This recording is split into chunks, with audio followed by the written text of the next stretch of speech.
감사합니다. 우리 하나님께서 기쁘게 받으신 찬양일 줄로 믿습니다. 오늘 우리 계신 하나님의 말씀은 고린도전서 9장 18절부터 23절까지 말씀입니다. 고린도전서 9장 18절부터 23절까지 말씀 봉독할 때에 살아계신 우리 하나님의 음성으로 들으시기 바랍니다. 그런즉 내 상이 무엇이냐? 내가 복음을 전할 때 값없이 전하고 복음으로 말미암아 내게 있는 권리를 다 쓰지 아니하는 이것이로다. 내가 모든 사람에게서 자유로우나 스스로 모든 사람에게 종이 된 것은 더 많은 사람을 얻고자 함이라. 유대인들에게 내가 유대인과 같이 된 것은 유대인들을 얻고자 함이요, 율법 아래에 있는 자들에게는 내가 율법 아래에 있지 아니하나 율법 아래에 있는 자 같이 된 것은 율법 아래에 있는 자들을 얻고자 함이요, 율법 없는 자에게는 내가 하나님께는 율법 없는 자가 아니요 도리어 그리스도의 율법 아래에 있는 자이나 율법 없는 자와 같이 된 것은 율법 없는 자들을 얻고자 함이라. 약한 자들에게 내가 약한 자와 같이 된 것은 약한 자들을 얻고자 함이요, 내가 여러 사람에게 여러 모습이 된 것은 아무쪼록 몇 사람이라도 구원하고자 함이니, 내가 복음을 위하여 모든 것을 행함은 복음에 참여하고자 함이라. 아멘. 샬롬. 샬롬. 우리 옆에 분들하고 밝은 얼굴로 서로 축복의 인사를 나눕시다. 하나님께서 우리를 사랑하십니다.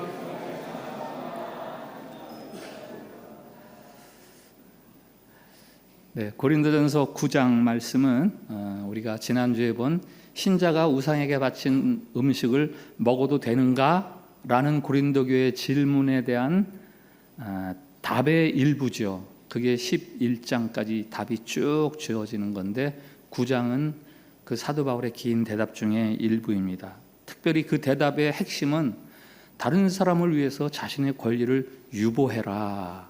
이게 그 긴 대답의 핵심이고, 오늘 사도 바울은 그 핵심 이야기를 하면서 한 예를 자신의 간증으로 대신하는 겁니다. 그게 9장 말씀이에요.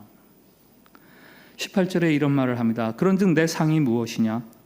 내가 복음을 전할 때 값없이 전하고 복음으로 말미암아 내게 있는 권리를 다 쓰지 아니하는 이것이로다.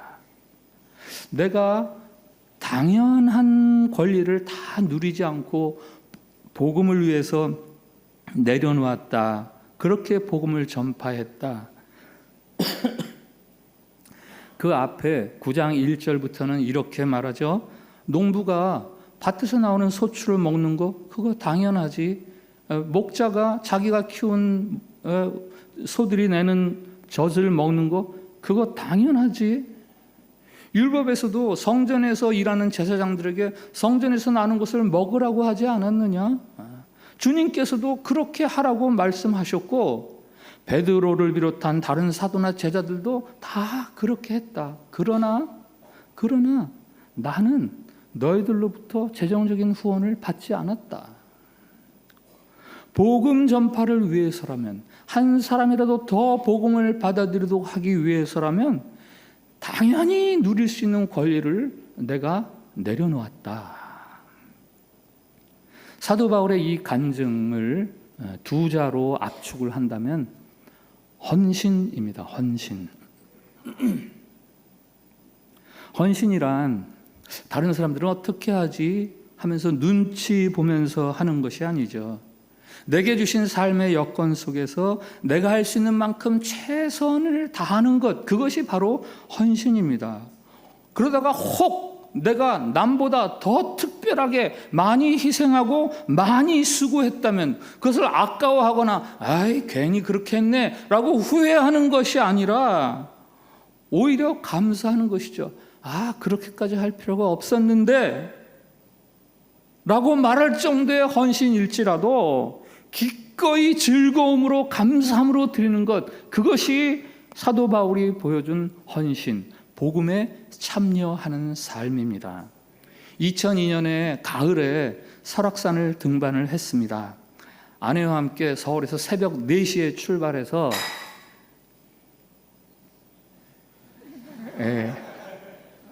기억났어요. 금강굴, 설악산 금강굴까지 올라가서 등반을 하고 그날 저녁에 다시 서울로 돌아왔습니다. 그렇게 무리하게 산행을 했던 이유가 있어요. 그해 여름에 설악산을 갔는데 금강굴에 올라갔는데 그 푸르게 덮인 나무들을 보면서 이야, 이것들이 다 단풍으로 변하면 얼마나 황홀할까. 그래가지고 내가 이번 가을에는 내가 꼭 여기를 다시 한번 온다 라고 다짐하고 소원을 했습니다. 그래서 10월달이 되니까 자꾸 그 단풍이 물든 설악산이 눈에 아른아른거려서 견딜 수가 없어요. 그래서 가자. 그리고 어느 월요일날 아침 새벽 4시에 아내와 함께 출발을 해서 설악산 등반을 했습니다. 그 여행을 하면서 이런 글을 남겼어요. 비선대를 지나면서부터 오르는 산길은 힘의 겨울만큼 가파르다. 아내는 몇 번이고 쉬면서 숨을 돌리고서야 금강굴까지 겨우 올라갈 수 있었다. 그래도 오르는 길 중간중간에 커다란 돌들로 만들어진 돌계단이 나오면 한결 오르기가 수월하다. 든든히 놓여진 돌계단을 하나씩 밟고 오르며 고맙게도 누가 이렇게 높은 곳에 돌로 계단을 만들어뒀을까 하는 생각을 했다. 나 같은 초보자는 올라갈 수도 없는 산을 그 돌계단 때문에 쉬 오를 수 있었다. 그러면서 그 글을 이렇게 마무리 지었죠. 화면을 한번 띄워주세요. 먼저 꿈꾸는 자가 해야 할 일이 있다. 다른 사람을 위한 수고다. 자신의 가슴을 설레게 하는 감격스러운 것들을 다른 이들이 함께 누릴 수 있도록 높은 산 위에 돌계단을 놓아주듯 길을 놓아야 한다. 남이 꾸지 못하고 남이 보지 못하는 것들을 먼저 품은 자들이 치루어야 할 대가이다. 높은 금강굴에서의 아름다운 절경을 저보다 먼저 본 사람들이 있었죠. 그 사람들이 야, 이거 나만 볼 게 아니네. 다른 사람들 좀 많이 보면 좋겠다. 어떻게 하면 볼 수 있게 할까? 그래서 그 높은 산에까지 그 무거운 돌을 옮겨가서 거기다가 아주 가파른 곳에는 포기하지 말라고 돌계단을 놔준 거예요. 중간중간에. 야, 이 돌을 여기까지 옮기느라고 얼마나 수고가 많았을까.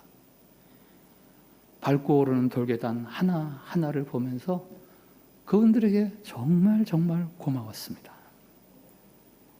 저와 여러분이 믿는 복음도 마찬가지죠. 복음이 참 감격스럽고 감사합니다. 다른 사람들도 이걸 좀 누렸으면 좋겠다 하는 마음이 생깁니다. 그 마음이 헌신으로 표현돼야 됩니다.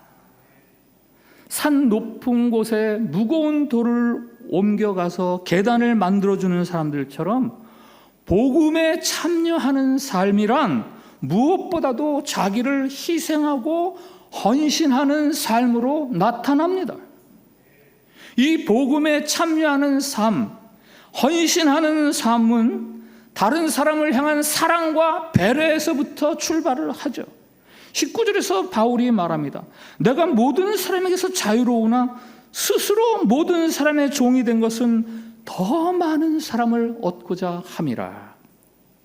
원래 내가 다른 사람에게 굽실거릴 이유가 없는 사람이야. 그러나 다른 사람에게 매인 종처럼 그렇게 다른 사람에게 굽실거린 이유는 한 사람이라도 더 구원을 얻으라고 그랬지라는 말이죠. 20절부터 22절 유대인들을 만나면 유대인처럼 굴었고 율법을 중시하는 사람들을 만나면 율법을 중시하는 사람처럼 행동했고 혹이라도 율법을 모르는 자들을 만나면 율법을 모르는 자처럼 그렇게 행동했고 그렇게 하는 것은 다른 사람을 한 사람이라도 더 예수님을 믿도록 하기 위해서 그 사람들에게 내가 매여서 살았다라는 거예요. 복음을 무슨 기계처럼 전하는 사람들이 있습니다. 한국의 부산역 앞을 지나다가 복음을 전하는 한 노인분을 만났습니다. 예수천당 불신지옥이라는 노란 띠를 두르고 마이크로 계속해서 뭐라고 말씀하시는데, 제가 저분이 뭐라고 말씀을 하시나 잠깐 서서 유심히 들어봤더니, 죄를 씻어야 합니다. 예수님의 피가 여러분의 죄를 씻습니다. 그러면서 말씀을 전하시더라고요. 100번 맞는 말이죠. 100번 맞는 말이죠. 그런데 신자가 아니면 도대체 저 말이 무슨 말인가 알아들을 수 없겠더라고요. 복음에 대한 그분의 열정이야 목사인 저로서도 참 본받아야 될, 박수쳐야 될 만한 그런 뜨거운 열심이지만 그분에게 부족한 것이 있었습니다. 상대방에 대한 배려예요. 상대방이 어떤 마음인지, 어떤 상태인지 세심하게 살피면서 복음을 전하는 게 아니라, 당신들의 상태는 무엇이든 나는 상관이 없어. 나는 내 말을 하겠소. 이 말을 듣고 복종하시오. 이런 식으로 몇몇 사람이 정말 예수님을 믿었을지는 모르겠습니다. 그러나 그보다 훨씬 많은 사람들에게 기독교에 대한 반감을 불러일으키겠구나 생각이 들었습니다. 왜요? 무례하니까. 무례하니까. 예의가 없으니까. 내가 옳으니 당신은 무조건 내 말을 들으시오. 이 제국주의적인 전도 방식이죠. 내가 힘이 세니 너는 굴복해. 내가 맞으니 너는 굴복하시오. 비상식적이고 비이성적인 게임일수록 승자가 패자에게 일방적으로 굴복을 요구합니다. 러시아 룰렛 아시죠? 이 게임은 단지 게임에 졌다는 그 이유로 패자가 목숨을 내놓아야 돼요. 도박 같은 것도 마찬가지. 상대방의 상황이, 재정 상황이 어떻든 상관이 없어요. 이긴 자가 그냥 다 가져가는 거예요. 복음은 우리에게 그런 식의 참여를 요구하지 않습니다. 확신이나 열정이 꼭 무례함으로 나타나야 될 필요는 없습니다. 확신이나 열정이 독단적일 필요는 없습니다. 사도 바울은 결코 무례하지 않았고 독단적이지 않았습니다. 상대방의 필요가 무엇인지, 그의 상황이 어떤 상황인지 세심하게 살피면서 그의 적절하게 복음을 증거하며 자신을 오히려 내려놓으며 그렇게 복음에 참여하는 삶을 살았습니다. 이런 식으로 복음을 전하는 것이요, 기계적으로 복음을 전하는 것보다 훨씬 어렵습니다. 기계적으로 외치는 것은 어떤 면에서는 얼굴만 두꺼우면 돼요. 그러나 상대방을 살피고 그에 맞게 나를 내려놓고 나를 포기하는 것은 그 상대에 대한 무한한 책임과 부담을 나에게 요구하는 것이고, 그래서 훨씬 어렵습니다마는 그런 자기 희생과 자기 수고를 담아 복음을 전했기 때문에 사도 바울이 23절에서 그것을 복음의 참여함이라고 이야기를 하는 거죠. 9장 24절부터 27절을 들어보세요. 운동장에서 다름질하는 자들이 다 달릴지라도 오직 상을 받는 사람은 단 한 사람인 줄을 너희가 알지 못하느냐? 너희도 상을 받도록 이와 같이 다름질하라. 이기기를 다투는 자마다 모든 일에 절제하나니 그들은 썩을 승리자의 관을 얻고자 하되 우리는 썩지 아니할 것을 얻고자 하노라. 그러므로 나는 다름질하기를 향방 없는 것 같이 아니하고 싸우기를 허공을 치는 것 같이 아니하며 내가 내 몸을 쳐 복종하게 함은 내가 남에게 전파한 후에 자신이 도리어 버림을 당할까 두려워함이로다. 사도 바울이 확신하는 것이 있죠. 나의 이 같은 희생과 수고가 결코 헛되지 않을 것이라는 거예요. 하나님이 이 수고를 알아주실 것이다. 그래서 18절에서는 그것을 자신의 상이라고 표현을 합니다. 옛날 태능 선수촌 시절에 올림픽을 앞두고 TV에서 그 선수촌을 방문해서 취재를 합니다. 선수들이 기상을 하자마자 매일 아침 10km를 구보를 해요. 그것도 평지를 구보하는 게 아니라 이 산길을 10km 올라갔다 내려갔다 산악 구보를 합니다. 정말 대단한 사람들이죠. 이어지는 식사 시간, 인류 요리사들이 각종 맛있는 요리를 즐비하게 준비해 놓고 선수들이 먹기를 기다립니다. 허기진 선수들이 너도 나도 푸짐하게 담아 먹습니다마는 그렇게 하지 않는 선수들이 있어요. 체조 선수들, 그리고 체급별 경기 종목 선수들, 큰 접시에 손바닥만큼 음식을 올리면서 칼로리를 계산하면서 먹습니다. 코치가 아예 음식 들 때 따라다니면서 간섭을 해요. 여자 체조 선수는 10대 초반 어린 여자아이들이에요. 기자가 인터뷰합니다. 배고프지 않습니까?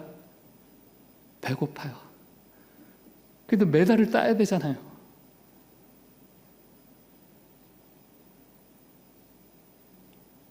메달이라는 목표가 생기면 절제와 훈련은 필수적입니다.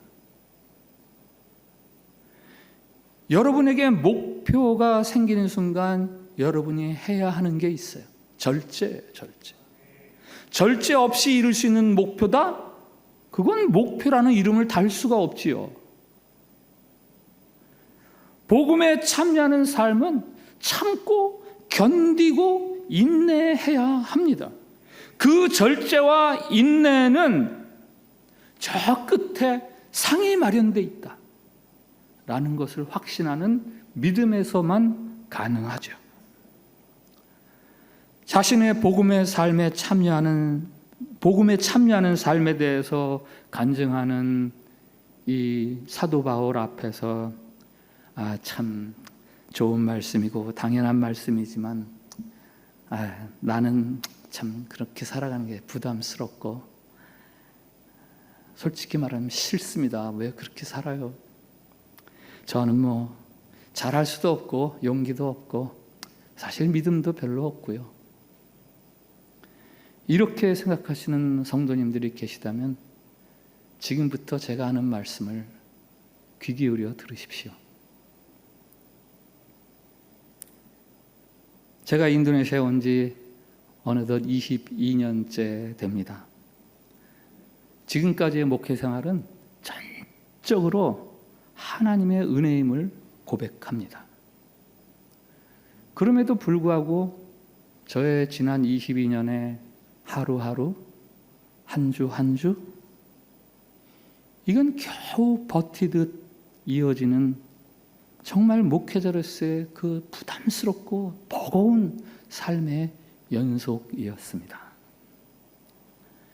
2009년에 이곳에 온 지 5년쯤 지났을 때 그 전해에 제가 암 수술을 해서 이제 건강 상태를 다시 한번 체크하기 위해서 한국에 들어갔다가 다시 이제 인도네시아로 오는 날, 자카르타 비행기를 타야 되는 그날 아침에 화장실에서 아무도 모르게 혼자 울었습니다. 오긴 해야겠는데 오고 싶지 않은, 억지로 와야 되는, 지금 여러분들 중에 복음에 참여하는 삶이라고 불리는 그 삶에 대해서 느끼는 바로 그 부담스러운 감정, 그 속에 제가 젖어 있었습니다. 마침 방학되어서 인천공항에는 인도네시아에 단기 선교를 오게 한 여러 팀들이 같이 이렇게 기다리고 있었습니다. 북적북적 거렸죠. 젊은 단기 선교사들은 모두 기대와 흥분, 벌써 승리를 얻은 양 들뜬 표정들이었는데 정작 이곳에서 장기 선교사로 살아가야 할 저는 마치 도살장으로 끌려가는 소 같은 그런 심정이니 그런 제 심정을 알고 있는 제 마음이 더더욱 힘들어지더라고요.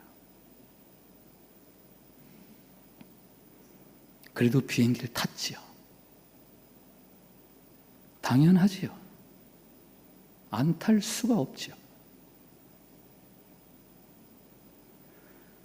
축축하게 비에 젖은 무거운 옷을 걸친 듯 처진 마음으로 비행기에 앉아서 책을 읽는데 그때 하나님이 저의 마음을 만져주시기 시작했습니다.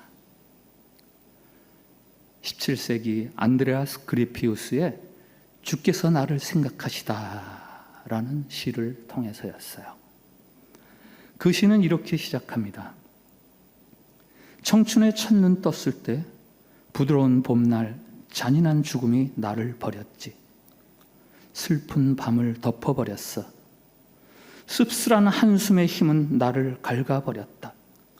나는 끊임없는 고생에 말라버렸네. 나는 내 시간들을 신음, 곤경, 탄식으로 나누었지. 이제 나는 내가 짊어진 비참함만을 지고 있을 뿐. 그리피우스는 30년 전쟁에서 5살 때 아버지가 돌아가셨고 11살 때 어머니를 잃었습니다. 가깝던 많은 친구들이 전쟁 후에 흑사병으로 먼저 죽었습니다. 결혼해서 자녀 7을 낳았는데 그중에서 4명이 죽었고 살아남은 3명 중에서 2명은 참으로 비참한 삶을 살았습니다. 그래서 그가 말합니다. 잔인한 죽음, 슬픈 밤, 씁쓸한 한숨이 나를 갉아먹고 내 삶은 신음, 곤경, 탄식, 떨며 흔들리다 부서져 버린다. 이제 비참한 뿐. 마치 그 시를 읽는 그 순간에 제 마음을 알기라도 하는 듯 그 시의 시작은 어둡고 무겁기만 했습니다. 그런데 그 글이 중간에 이렇게 바뀝니다.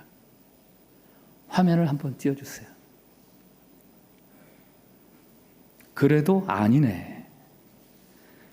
충실하신 하나님은 내게 눈과 손을 주셨지. 하나님의 가슴은 아버지다운 성실함으로 나를 향해 불탔다오. 하나님은 그런 분. 언제나 당신 자녀를 돌보고 있음이 틀림없네. 속수무책일 때에도 우리 힘이 없어질 때도 하나님이 숨어 있다고 우리가 말할 때 우리는 그분 모습을 바라보네. 이 부분에서 제 어둡던 마음에 하나님의 밝은 빛이 선명하게 비추는 듯 했습니다. 그분이 숨었다고 내가 말할 그때도 여전히 그분은 내 앞에 서 계시네. 속수무책일 때도 힘이 빠질 때도 하나님은 아버지다운 성실하심으로 계속해서 나를 돌보고 계시네. 억지로 떠밀리듯 도서관에 가는 고3 수험생처럼 목사가 목사 노릇하기 싫어하는 이 순간에도 하나님은 나를 처음 목사로 불러주셨을 때에 그때의 그 감격, 그 감사함처럼 그때 그랬던 것처럼 지금도 변함없이 내 앞에 서 계셔 주시고 무엇보다도 인도네시아, 내가 가야 하는 이 땅을 향한 하나님의 마음 조금도 변하지 않으시고 그 인도네시아로 날아가는 그 비행기 안에서 인도네시아 가면 복음을 전할 사람이 누가 있을까? 찾고 계시고 불 꺼진 어둑어둑한 비행기 안을 두리번 찾아 계시다가 누구 없나? 그러다가는 저를 발견하시고 제 의자 옆에 무릎 꿇고, 그래, 그래도 내가 가져야지.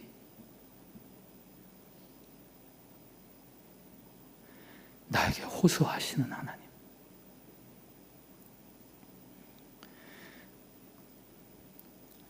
그날 아침에 이곳으로 오기 싫어서 화장실에서 흘렸던 눈물보다도 더 진한 눈물이 저 깊은 가슴부터 치밀어 올라서 목으로, 어깨로, 마침내 눈과 코로 액체가 돼서 쏟아지기 시작하는데, 비행기 안이 어두컴컴해서 너무 다행이었죠. 아, 그러시구나, 하나님은. 그래, 하나님은 변함이 없으셔. 내가 내 감정에 매여서 나에게 주어진 이 사명을 소홀히 하고 싶어하는 이 순간에도 하나님은 변함이 없으셔.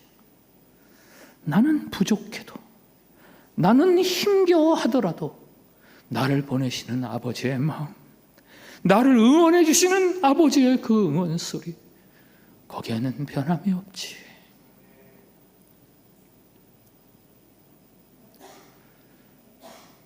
복음에 참여하는 삶, 나의 마땅하고 당연한 권리를 포기하고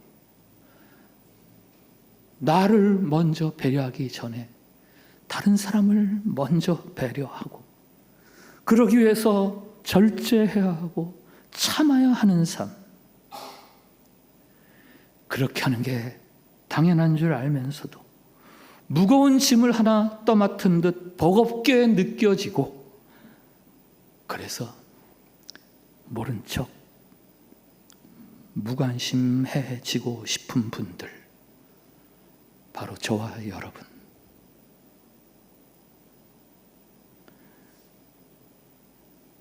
놀랍게도 우리 예수님도 바로 저와 여러분의 그런 느낌을 고스란히 느끼셨다는 사실을 알고 계세요?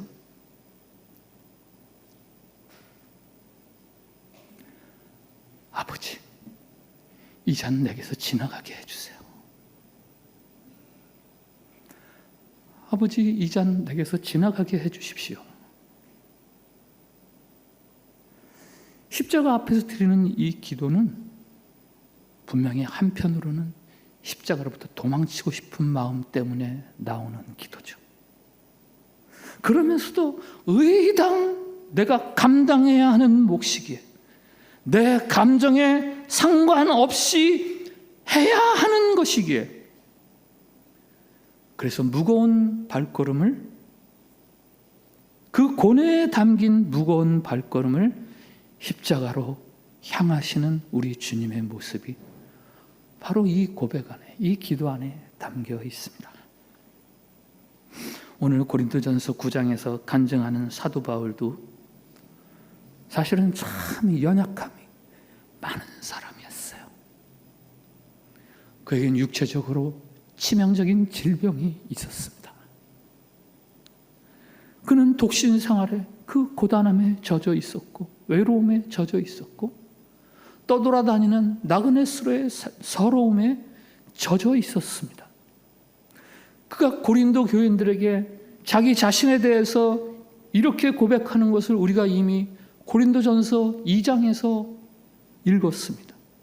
내가 너희 가운데 거할 때 약하고 두려워하고 심히 떨었었다. 사도 바울도 자신의 연약함에 매인 사람이었지만, 그래서 두렵고 떨리고 심히 내 스스로 연약하다는 것을 알았지만, 복음에 참여하는 삶을 꾸준하게 살았고, 그래서 오늘 이 고린도전서 9장 말씀을 통해서 저와 여러분 앞에서 복음에 참여하는 삶에 대해서 간증하는 거예요.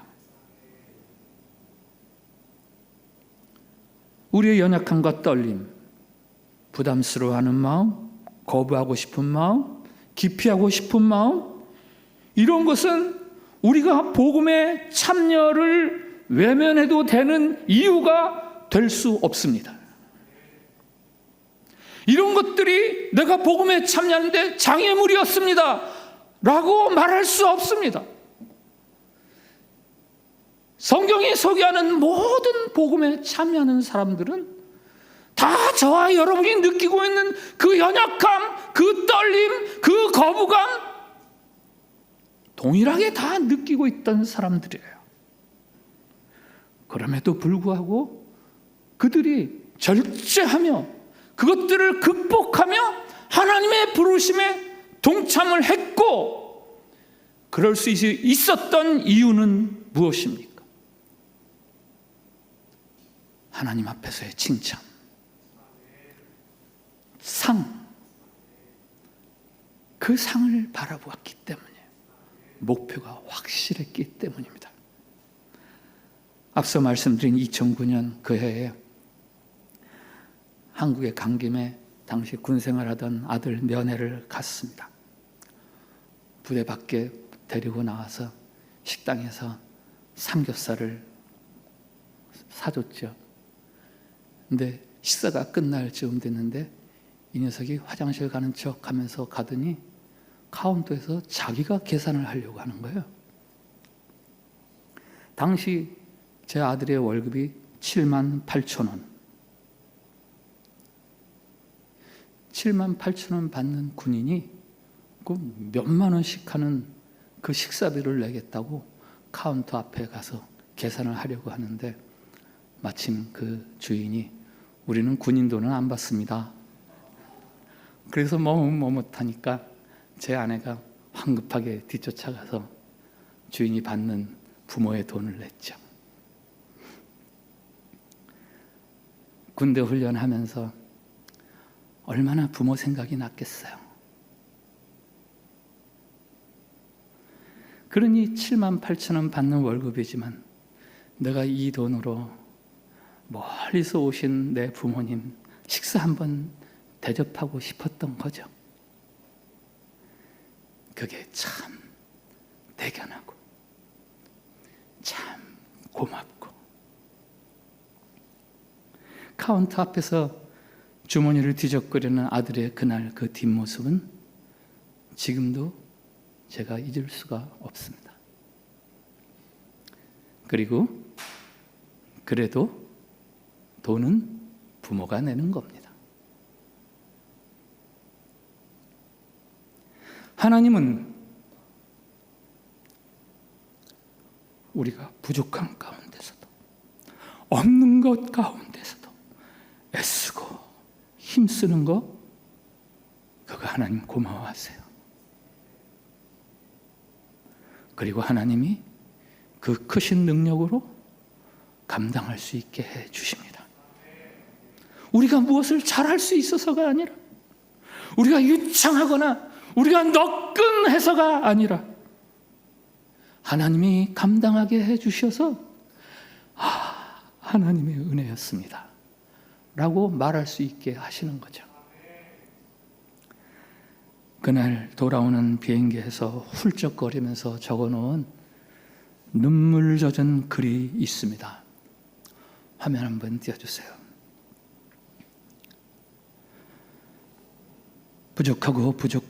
부족하기만 한 목사. 그러나 나를 향한 하나님의 기대가 무엇인지 이제 알았으니 주님 나를 받아주소서. 자카르타에, 인도네시아에 한 생명을 꽃피우기 위해 예수 그리스도의 뒤를 잇는 또 다른 생명이 필요하시다면 정말 아무 유익이 없을지도 모를 미미한 힘이지만 두렵고 떨리는 심정으로 드리오니 주여 저를 받아주십시오.